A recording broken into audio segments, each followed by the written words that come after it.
Greetings, comrades of the 21st century. I am Karl Marx, and believe it or not, I am here to show you that my observations on capitalism are more relevant than ever.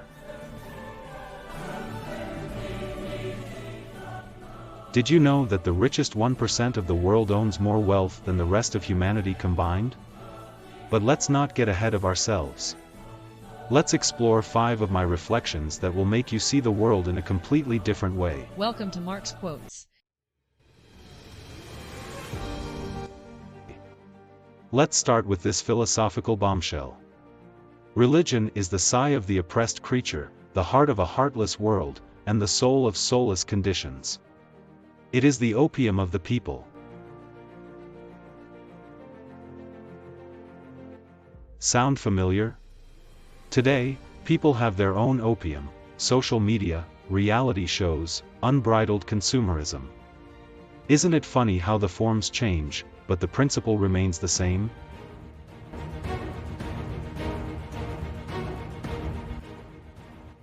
The history of all hitherto existing societies is the history of class struggles.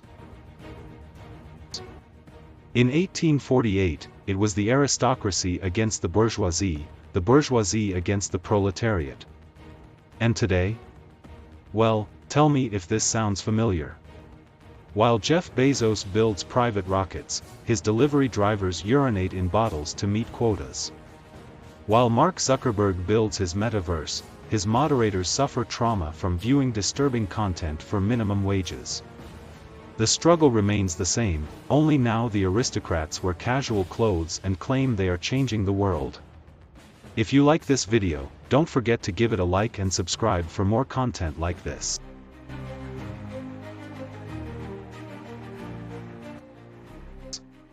Capitalist production develops technology only by undermining the original sources of all wealth, the land and the worker.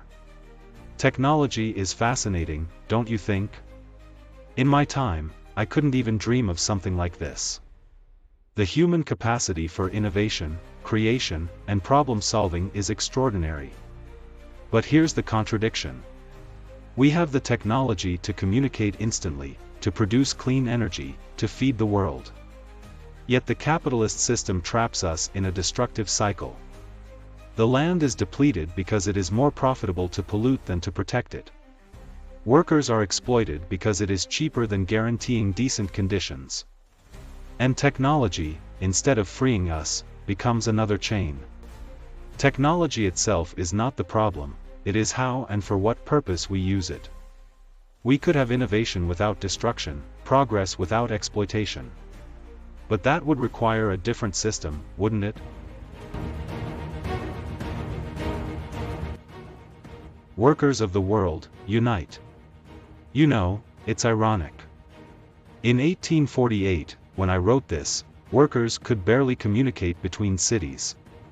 Workers' newspapers, clandestine meetings, pamphlets passed from hand to hand, those were our social networks.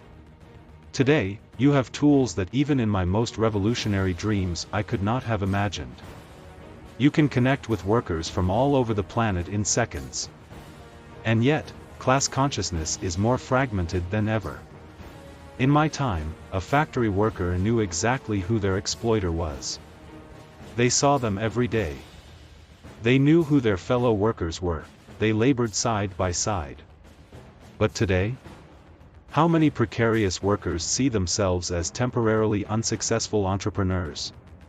How many are more focused on dreaming of becoming the next millionaire influencer than on recognizing their position in the relations of production? The chains are still there, only now they come with Instagram filters. The philosophers have only interpreted the world in various ways. The point, however, is to change it. When I wrote these words, I was fed up with cafe intellectuals who debated the world without getting their hands dirty. And today, what do? We share posts about inequality while scrolling through our phones. We like a video about social justice between Netflix episodes. We get outraged on Twitter and then go on with our lives. Don't get me wrong. Theory is fundamental. Analysis is necessary. But if my ideas become just another piece of content you passively consume between advertisements, then I have failed as a philosopher.